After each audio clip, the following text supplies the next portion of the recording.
కానీ మిమ్మల్ని చదివించానని చెప్పారు కదా! మీరేం చదువుకున్నారు నాకు ఒకసారి చెప్తారా? ఎంఏ బీఈడీ చదువుకున్నాను. ఎంఏ, బీఈడీ చేశారు. ఓకే. అంటే ఉద్యోగం రాక ఇప్పుడు ఈ రైతు అవతారం ఎత్తారా అంటే? అవును మేడం.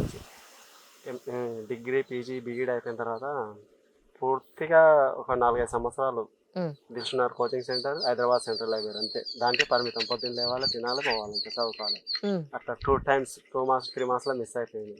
హ్మ్. అయినా సరే లాస్ట్ ఎండింగ్ మొన్న ఇప్పుడు ఎలక్షన్స్ మొన్న అయింది చూడు మేడం, ఎలక్షన్ గ్రూప్ 1 రాసారా? గ్రూప్ అని రాయాలి మేడం. ఓన్లీ నాకు ఆశ ఏంటంటే టీచర్ కావాలంతే. టీచర్ కావాలని. టీచర్ కావాలంతే ఫీలింగ్. నేనేంది టీచర్ కావాలి. మార్నింగ్ పోవాలి, ఆ! ఈవినింగ్ మళ్ళీ ఇంటికి వచ్చేసాలి. ఆ! మనకు తెలిసిన తెలివి పిల్లలకు చెప్పాలి. అవును. మనని మన టీచర్లు ఎట్లా మనకు తెలివి చెప్పారో వాళ్ళు కూడా మనం ఆ విధంగా నెక్స్ట్ చేయాలి. జనరేషన్స్‌ని మంచి వాళ్ళని ఎడ్యుకేట్ తయారు చేయాలని చేయాలనుకున్నారు. అనుకున్నాం మేడం. హ్మ్. కాకపోతే నాకు ఆ అదృష్టం దొరకలేదేమో అని ఫీల్ అవుతాం మేడం. అయ్యో! అలా అనుకోకండి. భగవంతుడు మనకి ఒకటి ఇవ్వలేదు అనంటే, అంతకు మించి ఇంకేదో ఒక మంచి పర్పస్ తోటి మనల్ని ఈ భూమి మీదకి పంపించాడని అనుకోవాలట. ఒప్పుకుంటారా మీరు? కావచ్చు మేడం. ఏమో ఏం జరుగుతుందో, ఏ విధంగా ఇప్పుడు మీరు టీచర్ ఏంటో నాకు కనిపించుండేవారు కాదుగా. డెఫినెట్‌గా. రైతు అయ్యారు కాబట్టే నేను మిమ్మల్ని చూడగలిగాను. మీ పెళ్ళికి ముందు ఒక మంచి ఇంటర్వ్యూ అయితే జరుగుతుంది. మీరు చెప్పిన మాటనే ఆ! మా ఊళ్ళో ప్రైమరీ స్కూల్ టీచర్ ఆమె. ఆ టీచర్ వాళ్ళు కూడా ఇదే మాట అన్నారు. ఇది రాకపోతే నీకు ఏది రాసిందో ఆ! ఏది రాసిందో అని ఆ మేడం కూడా బాగా చెప్తుంటా మేడం. కరెక్ట్. కానీ ఓకే. మీ అసంతృప్తి సంగతి మనం పక్కన పెడితే, ఎలా ఉందండి ఒక రైతుగా లైఫ్ ఎలా ఉందంటే ఏం ఇప్పుడు చెప్తారు? జాబ్ ఫీలింగ్ తీసేసుకున్నాం మేడం. ఒక 10 ఇయర్స్ 5 ఇయర్స్ మొత్తం అదే మైండ్లో మొత్తం అదే ఫిక్స్ అయిపోయింది మేడం. హ్మ్. ఏంది నా పరిస్థితి ఏంది, హ్మ్. నేను ఇంత చదువుకున్నా ఏందబ్బా, హ్మ్. ఇంకా పరిస్థితి ఏంది, అసలు నాకు జాబ్ రాకపోవడం ఏంది.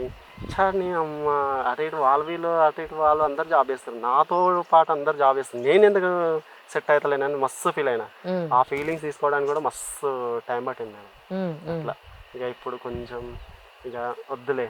బయట పోయి 2 ఇయర్స్ కంపెనీలో పనిచేసిన మేడం. హ్మ్. కంపెనీలో పనిచేస్తే ఏందిరా బాబు, పోయి అమ్మ వాడు మనకంటే జస్ట్ వాడికి మనకు 13-14 వేలు ఇస్తారు, హ్మ్. వానికి 20,000 ఇస్తారు. ఆయన సూపర్వైజర్ అంటే వాడు చెప్పినట్టు వినాలి, వాడు లీవ్ ఇస్తేనే తీసుకోవాలి. హ్మ్.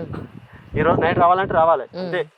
ఏంది పరిస్థితి, మనం సొంతంగా మనం పని చేసుకుంటే అయిపోతుంది కదా, మనము 4 లేబర్ పెట్టి పని చేయించుకోవచ్చు కదా. కానీ వాళ్ళలాగా టార్చర్ పెట్టద్దు, మాకు ఈరోజు లీవ్ కావాలంటే చలో జాంతో అనాలి కానీ ఆ మాట అయితే తెచ్చుకోవద్దని నా ఆలోచన మేడం. చాలా బాగుంది. కానీ నిజానికి మీరు నమ్ముతారో లేదో, పెద్ద పెద్ద ఉద్యోగాలు చేసిన వాళ్ళైనా, ఎంత గొప్ప బిజినెస్‌లు చేసినా, ఈరోజు నాకు కాస్త ఒక చిన్న ల్యాండ్ ఉండాలి.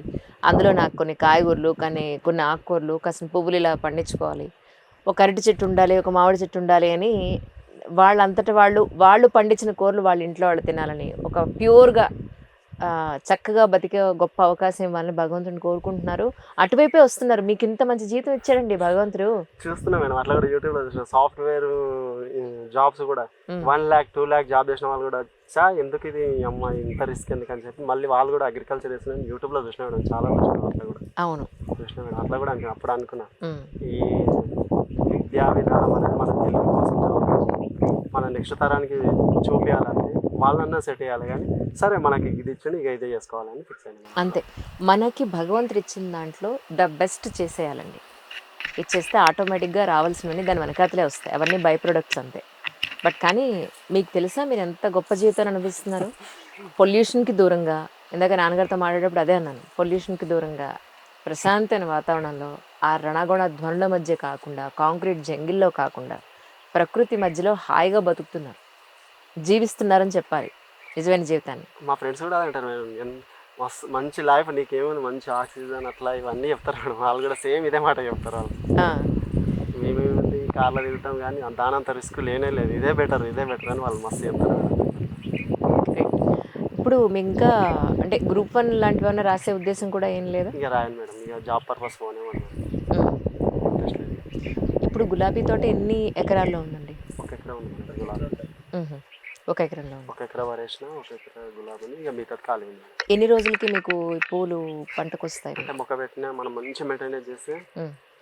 3 మంత్స్కే స్టార్ట్ అవుతుంది. 6 మంత్ అయితే మొత్తం మంచిగా వస్తాయి మేడం. హుహు. కాకపోతే నాకు మెయింటెనెన్స్ చేయలేకపోయినా హ్మ్. మొక్కలు పెట్టిన మొక్కలు పెట్టిన హ్మ్. 15 వారంలోనే అమ్మ చనిపోయింది. అదొక జీవితంలో తీరం లోటు మేము అమ్మ పోవడం నాకు ఆ! ఆ! అయ్యో! అట్లా అయిపోయింది. యాహ్! యాహ్! అక్కడ నుంచి 2 ఇయర్స్ దెబ్బతింది మేడం చెట్లు. హ్మ్. ఇప్పుడు అమ్మ చనిపోయి 2 సంవత్సరాలు అవుతుంది. హ్మ్. ఇక ఇప్పుడు కొంచెం సెట్ అయింది మేడం చెట్లు. రైట్. అంటే ఇప్పుడు నిన్న వెళ్ళారు మీరు మన గుడిమల్కాపూర్కి వెళ్ళి అవునవును. అక్కడ సేల్ చేస్తారు. ఇప్పుడు ఒక ఎకరంలో మీకు ఎన్ని కిలోలు వచ్చాయండి? మనం ఎంత మంచి చేసి అంత వస్తుంది మేడం. నేను సరిగ్గా మెయింటైన్ చేసలేవాడిని. నిన్న 15 కిలోలు అయినాయి మేడం. 100 పోయినాయి. మొన్న 2 రోజులు మాత్రం 200 పోయినాయి. నిన్న వాళ్ళు కూడా ఈటీ వాళ్ళు కూడా వచ్చి కూడా ఇంటర్ తీసుకుంటారు రేట్ ఎట్లున్నాయి ఏం సంగతి అని. వాళ్ళు కూడా అట్లా ఇదే అడుగుతున్నారు. రైట్. అంటే వీటికి ఎస్పెషల్లీ ఇప్పుడు మీరు వరి ఒకటి గులాబీ ఒకటి పండిస్తున్నారు. ఇంతకుముందు ఆకుకూరలు వేసాను మేడం. ఈ పూలు అప్పుడు నాకు దెబ్బ తీసినప్పుడు ఆకుకూరలు వేసాను. ఆకుకూరలు వేస్తే ఏమవుతుందంటే ఇద్దరు ముగ్గురు లేబర్ కావాలి. 300 ముగ్గురు కన్నా 1000 రూపాయలు 1100 రూపాయలు అయిపోతుంది. నాకు వచ్చేది ఆడికాడికే అయిపోతుంది, వాళ్ళకే అయిపోతుంది, నాకేం మిగులుతుంది. నేను ఇప్పుడు ఈ మొక్కలు పెట్టినా మేడం, ఇప్పుడు 2 hours లో మొత్తం తెంపేస్తా. కానీ లేబర్ ఒక కలిపేయడానికే లేబర్ కావాలి నాకు. అన్నిటికీ ఇక నేనే చేసుకోవాలి. మందు కొడతా, పూలు తెంపుకుంటా, తీసుకొని వేసేస్తా. ఆ బెనిఫిట్ అయింది మేడం పూల వల్ల. నాకు లేబర్ ఛార్జ్ మిగులుతుంది. అయ్యో, లాస్ట్ టైం మీరు నాకు ఇచ్చిన సంచి ఇంట్లోనే అలా పెట్టా మర్చిపోయి ఇచ్చాను నేను. ఆ సంచి మీ దగ్గర ఉంటే మీకు దేనికో దానికి ఉపయోగపడి ఉండేది నిజంగా. నెక్స్ట్ టైం వచ్చినట్టు తప్పకుండా తీసుకొస్తాను. కానీ ఒకటి, మీరు రోజంతా మీరు కష్టపడాలి ఈ పంట కోసం. 3-4 రోజులకు ఒకసారి మీరు వెళ్తారా గుడిమల్కాపూర్కి? డైలీ పెడతారు. ప్రతిరోజు మీ కష్టం కన్నా మీకు వచ్చేది తక్కువ అని అనిపిస్తుందా మీకు ఎప్పుడన్నా? అనిపిస్తాను మేడం. కాకపోతే ఒక సాటిస్ఫాక్షన్ కూడా అంటే నా సొంతంగా పని చేసుకుంటున్నా. ఇప్పుడు మేడం వాళ్ళు ఉన్నారు, మీరు ఉన్నారు. ఇప్పుడు మీ దగ్గర పని చేస్తే మీరు చెప్పినట్టే వినాలి నేను. అవును. ఈరోజు పండుగ ఉంది, రావాలంటే రావాలి అంతే. అవును. కానీ నాకు ఆ డిస్టర్బెన్స్ లేదు మేడం. నా ఇష్టం అంతే. నిజంగా కరెక్ట్ చెప్పారు. ఒక్కటి ఉంటుంది మేడం. మా వాళ్ళని తిట్టుకుని ఉంటారు సంక్రాంతి పూట, మేడం షూట్ అని పిలిచారు. నేను అడిగా అక్కడికి, అరే బాబు మీ పేరెంట్స్ కి సారీ చెప్పండి రా బాబు, ఏమనుకోవద్దు. ఎందుకంటే ఒక మంచి ఇంటర్వ్యూ చేయాలి, జనరల్ క్యాజువల్ ఇంటర్వ్యూ చేయకూడదని గత ఆల్మోస్ట్ ఈ న్యూ ఇయర్ స్టార్ట్ అయినప్పటి నుంచి ఒక్క ఇంటర్వ్యూ కూడా చేయలేదు నేను. సో భగవంతుడిలా మీతో ఒక మంచి రైతుని సొసైటీకి పరిచయం చేసే గొప్ప అదృష్టాన్ని నాకు కల్పించడం అనుకుంటున్నాను. అంటే ఈ వరి కానీ ఈ గులాబీ తోట కానీ ఈ రెండు మీరు చేస్తున్నారు కాబట్టి దీనికి సంబంధించి నేను అడుగుదాం అనుకుంటున్నాను. వరిలో ఒక రైతుగా మీరు ఫేస్ చేసే సమస్యలు అంటే ఏం చెప్తారు? వరి దానికే సెట్ అవుతుంది మేడం. దీనివల్లనే కొంచెం బెటర్. వరిలో ఏం మిగలదు మేడం వేస్ట్. కాకపోతే ఏంటంటే వ్యవసాయం చేస్తూ నీళ్ళుండి పొలం ఉండి బియ్యం కొనాలంటే ఎక్కడో లేని బాధ అనిపిస్తుంది మేడం. మన సొంతంగా పండించుకుంటాం అనుకో, ఇంత కొనుక్కొచ్చిన బియ్యం పడేయాలంటే అది చాలా బాధ అనిపిస్తుంది మేడం. అట్లా అనిపిస్తుంది మేడం. అట్లా కరెక్ట్. అంటే మీకు ఇప్పుడు పండేవి మీ కుటుంబం వరకే సరిపోతున్నాయి, బయట ఇంట్లో వరకు ఉంచుకుంటాం. మేము ఇద్దరమే కాబట్టి ఇంట్లో వరకు ఉంచుకుంటాం, మిగతా అమ్మేస్తాం. అంటే ఏది వేశారు, ఏ రకం వేశారు వరి?